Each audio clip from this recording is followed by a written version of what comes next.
First off, good morning. First cup of cappuccino. Oh, dang, that's good. I buy my beans at Bunkers Cafe in Korat. I try to get there most mornings if I'm in Korat. Stop in and have just a really good cappuccino.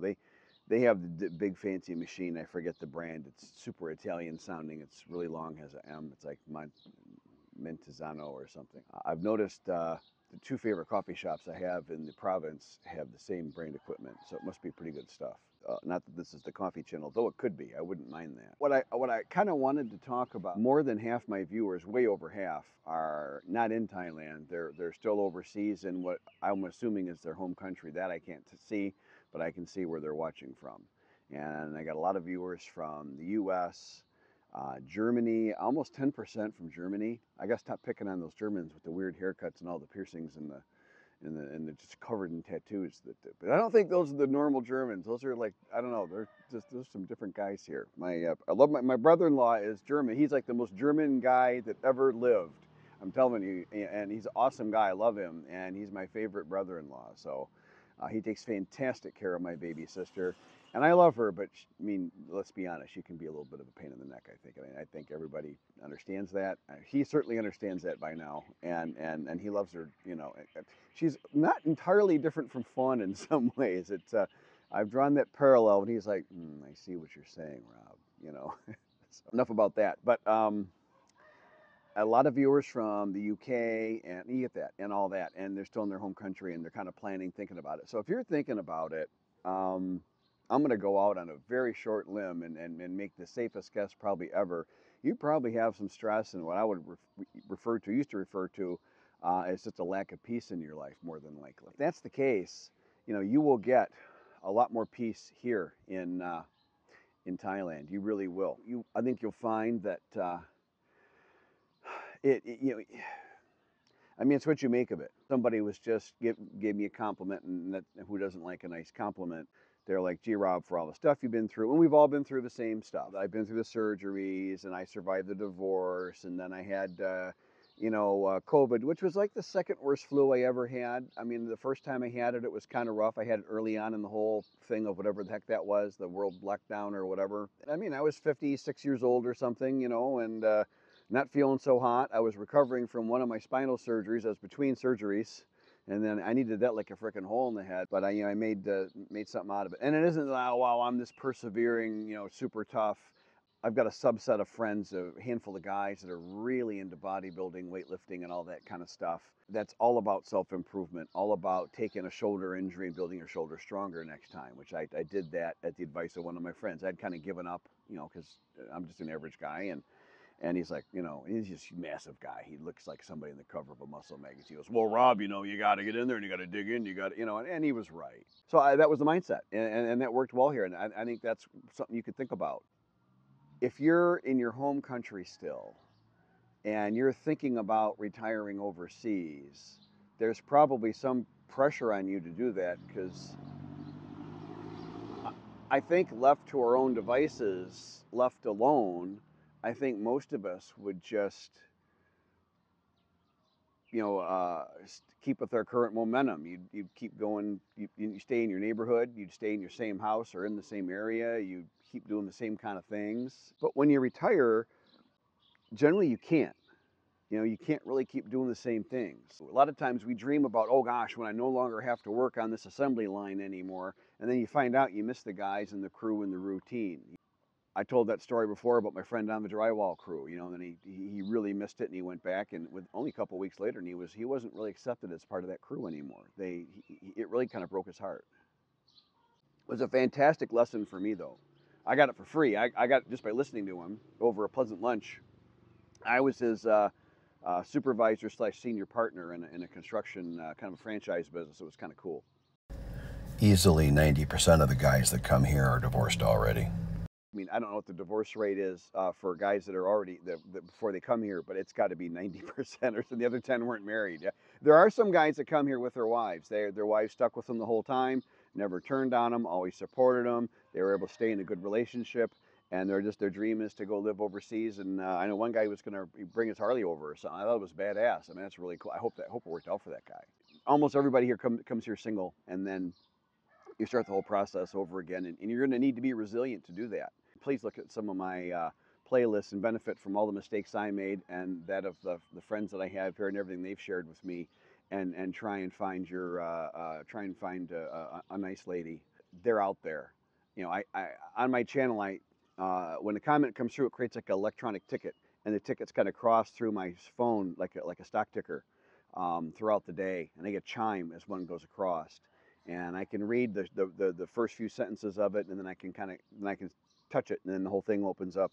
And the guys were talking about, you know, if you come here, slow down, try and find a nice lady. They're still here. You can find them, and they can really make your life happy and all that. And it was kind of cool to see. On the other hand, there's a lot of guys talk about that, well, all the good women are gone, and they're only scammers. And that's a negative attitude. I'm not throwing that at somebody that's saying, hey, you're a negative guy, you're a bad guy. I'm just saying that's a negative attitude. That's going to tend to lead someone, I think, down the wrong path. You know, you want to think a little more positively. I think there's something to that. I really do. I did find fun. She's unusually feisty for a Thai woman, a traditional Thai woman in particular. She really is. Her dad laughs about it. Funniest thing I've seen since I've been here. I was in the truck with her dad, and Fawn was sitting in the back seat. He has a cab and a half, like a farm truck, and I said something. There was something going on where she was tired or not feeling well or worn down or something. And I said to her dad, I go, well, and this is all in Thai. He speaks only Thai. That well, this week it should be quiet and it should be peaceful. And he was driving and he's staring ahead and he's kind of like suppressing a smirk as he's driving, focusing ahead. He wouldn't look at me, and I knew he wanted to laugh, and that was hilarious. I still tease Fawn about that. I tell her I wish I would have taken a photograph of his face. The expression on his face was just literally priceless. And so she's a little feisty, but she is a very nice, good traditional Watanatam. Watanatam is culture. Watanatam Dangdum. Dangdum is traditional. And she's a very good lady like that. And they're out there. Her friends, she's got a bunch of friends like that. Now, I will say that's a minority. I think it's less than half. And I'm out here in the Isan region. I mean, I'm in the edge of the metropolitan Korat area and all that, and you go more north, and it's definitely way more Isan and more rural and more traditional. More traditional is the important part you want to hear than here. And we go somewhere with a big group of people, there'll only be a couple ladies like her, and will want to drink alcohol until they're at least tipsy or something. Um, and that may sound, I guess that's literally sexist that I say that or think that, because I will have the occasional beer, but at my body weight and current metabolism and whatnot, if I have a beer, that's nothing to me. I'm 100% okay to drive, and I'm not drunk or anything, and I don't get drunk. I know it's a common thing that guys like, and I'm not judging. My brain doesn't work that way. I don't enjoy that feeling. I don't enjoy it.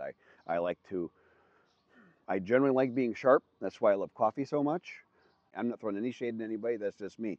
But I don't appreciate a woman that drinks even hardly at all. And I really appreciate it. This is going to sound terrible, and you know, probably get a couple of negative comments from some female viewers on this. But I like it when Fawn will ask my permission if she wants to have a little alcohol, if that would be okay, if she would let me, if I would allow her to do that. And she's being very traditional with that. But think of it this way, she's embracing and kind of wrapping herself up in a big, thick, warm blanket of her traditional culture by doing that.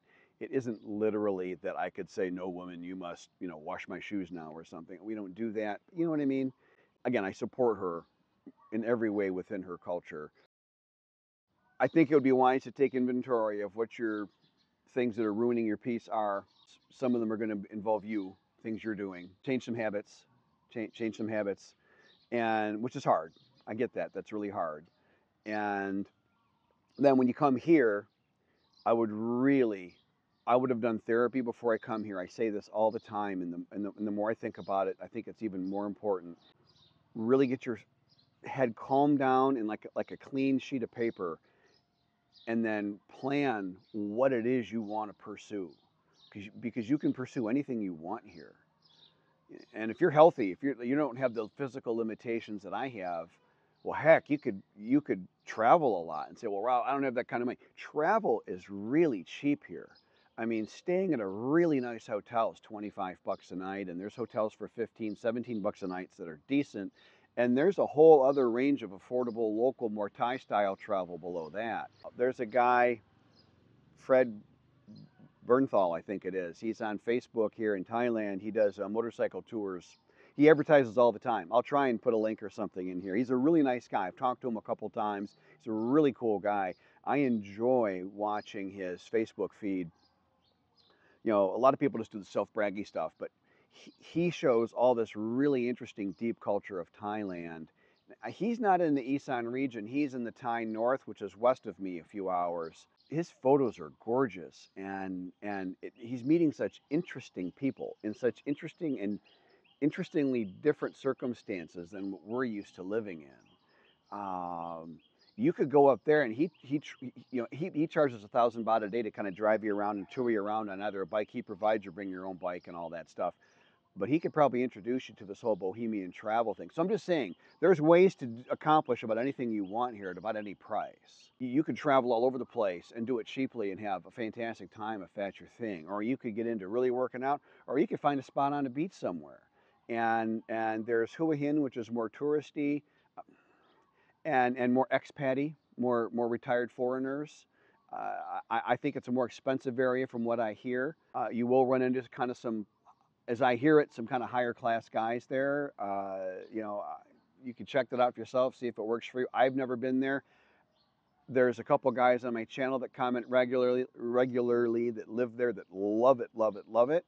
Davo's gone there twice, and he reported back to me, and I asked him kind of, well, give me the real boiled down. What did you think? And his words, he didn't care for it. It wasn't for him. It wasn't his style. Everyone's got a different something that they like. He said, Rob, he and I kind of tend to like the same thing. He said, I doubt you'd like it, but it is a very pretty place. So definitely want to go. I absolutely want to go check it out. I mean, 100% I've got to go see it.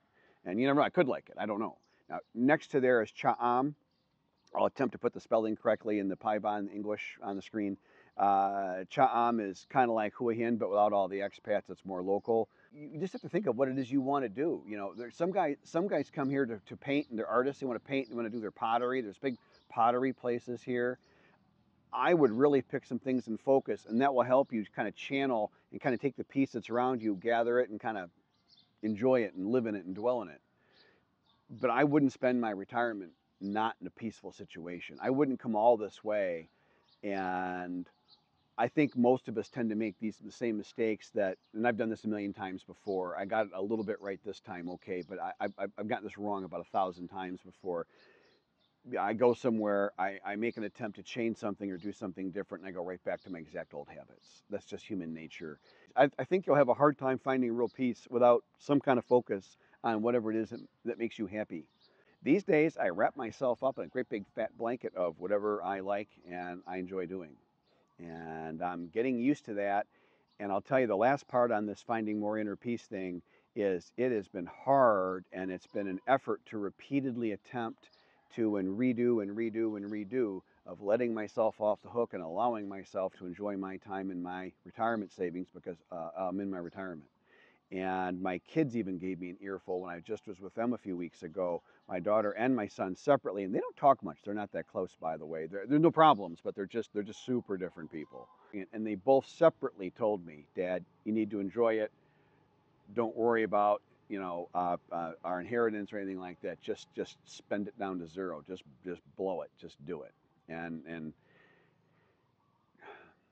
some of these things are just, it's hard to allow yourself to enjoy because you're always it was right when you're the primary provider and protector. It's always like, well, the wife needs a safe good new car, oh, mine's still okay, or whatever it is, you know what I mean. It's always that kind of stuff.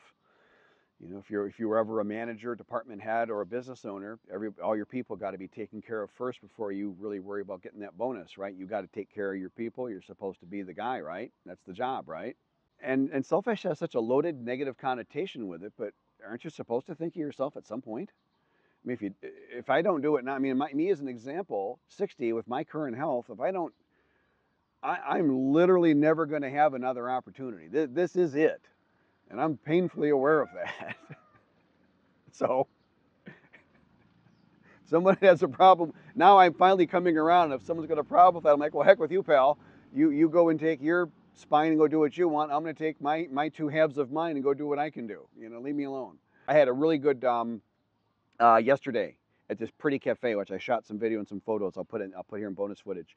The assistant doctor for the big Dr. Wisharn at Bangkok Hospital called me and walked me through the surgery, and there's even more problems with my spine than I was aware of. And he's like, "You have a deformity. You can't even stand up straight." And I'm like, "I think I'm Mr. Posture." And he's like, it's not physically able for you to even stand properly." And I'm like, "Oh, okay." But he's like, "We can fix all this," and they're going to replace 2 discs. And I mean, I can lay people were articulate enough to look at an X-ray and go, "That doesn't look good." But I mean, I had no idea. I am finding with each passing quarter, each passing year here, I'm just getting more and more into it, and I'm finding more peace. And I'm hitting my stride and how to socialize too a little bit better. Yesterday, I was with a bunch of Thais for more than half the day. And a lot of the time, I just read my book and kind of left them alone, let them go chatter on. And they talk really, really fast. And here they talk Thai Kolat. They speak Thai Kolat, which I understand way less than Thai. But there's a lot of overlapping words, of course. And but I chime in here and there a little bit, and Fawn's gotten better to it, translating when something kind of hit on something peripheral to me, or a joke about me, but never at my expense. They're always very positive. Again, the Thais tend to be very good-hearted people. If they're not, if the ones around you aren't good-hearted, you're with some bad people, and you should move on and get some new people.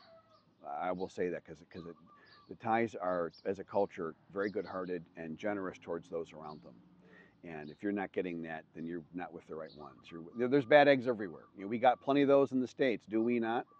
So there's plenty of bad people everywhere. No worries there. We got plenty of those. So peace. I think I think as guys we tend to underappreciate and undervalue peace. I think we tend to stoically push through a bunch of ugliness and just sop it up and not worry about it, and kind of emotionally suppress it, and let our lives become less enjoyable, and kind of sacrifice ourselves to help those around us and those that we love. And when you're heading into retirement mode, I'm going to say, in my opinion, and I'm just sharing my opinion. Maybe it's not right for you, but my opinion is I don't think that's the right mindset for retirement. I think when it's your retirement, I think it's time to check those bags, and move forward, find some new things, find some great peace, and enjoy the heck out of whatever it is you really enjoy. For me, it was a big challenge to relearn to ride a motorcycle because I was way out of the habit. I rode a big, crazy Harley that was handled like crap. We made fun of the crotch rocket guys, and I never understood motorcycle handling. And I'm not trying to make it a Harley joke, but Harleys aren't really known for their handling, and so I never understood how a motorcycle could feel if it was had a sport suspension on it, and you could feel the road. Like a Porsche, you really feel the road versus riding along in a Buick or something most of the time. But then I challenged myself to go totally outside my comfort zone, relearn motorcycling, relearn it in one of the, I mean, honestly, most dangerous places in the world, which is maybe not the best idea. I'm not going to say I recommend that for you. One of the young men I help a little bit across the street, they're all go out of their way. It's like a crazy challenge. If I so much as make any eye contact their way at all, they'll immediately why me and address me politely. But that's their way of thanking me for helping them, so which is sweet. And that was something that I really wanted to do, and it would have value to me for my reasons. And that's just been a ton of fun. It's just been a ton of fun, and I love the freedom of just coming, going wherever I want. And sometimes in Thailand, parking for a car can be a pain to find because not everyone has a car, so there's only so much accommodation for cars. But enough people have cars to then sop up all the accommodation that's left, or that's whatever was there, and it can become a bit of a pain in the neck.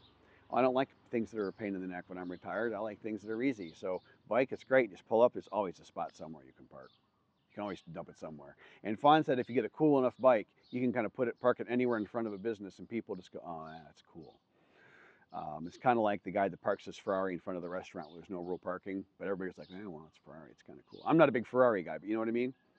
Technically, maybe that's flexing, and I don't mean to hurt anyone's feelings, and I really don't. That would make me a little sad if someone felt that way. But maybe they'd hope it was. Maybe they might think it was a Thai guy because there's Thai writing on my bike. They might think it's a Thai guy, and they go, "Oh, cool for him." Maybe I don't know. So that's it. That's what I got to say about peace.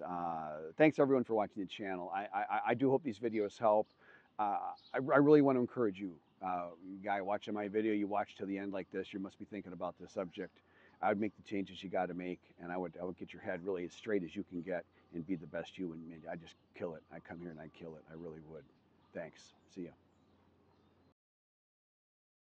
I'm just stopping with Fawn and a couple of friends of hers for a little coffee. And fog machines are always awesome. It's quite pretty. And then there's an actual cafe. I'll let you know how it is. Further feeding into my well-documented white knight complex, Fawn was too scared to come up the 2 flights of stairs to the top of this particular cafe. I like the brickwork with the, I'll show you, with the, allows for ventilation flow but gives you some shade, a little sun protection. I plan on doing something similar, but this one's a little prettier than what I had in mind. I might look at this as well, although these bricks are probably a pain to source here. You can tell by the way I'm talking, I've recommitted to building the house. It's just, I will have to go yet even slower because I'm going to have about $1 million baht surgery coming up. And it is what it is. Let me check. Yeah, back is more important than other things, including saving face. This place is unusually pretty, even by Thai standards. It's really something. I love it. I definitely, this is kind of the vibe I'm going for with my home build. I'm not kidding. I'll be doing more economical and reasonable and less exotic versions. I want to do a landscape wall, maybe a fountain, not a full-on waterfall, let's be real. But I'm not going to show Fawn's co-workers, but actually there are 2 waterfalls, and then the fog machine's over there with the creek. Very pretty. Thailand is a country of rules and bureaucracy and procedures and law, and I disagree with a lot of the other channels that talk about how lawless it is and how corrupt the police are. That's just not been my experience. I can't report on that because this has not been my experience. And the friends that I've had here and the few traffic an accident, and the Thais blaming my friend the foreigner, and the cop looks at it and goes, no, you did this, you have to pay. Our experience has been otherwise. But Thailand is very much a rule of laws, which is nice. My name is Rob, and thank you for supporting my YouTube channel. I meant every word I just said with respect.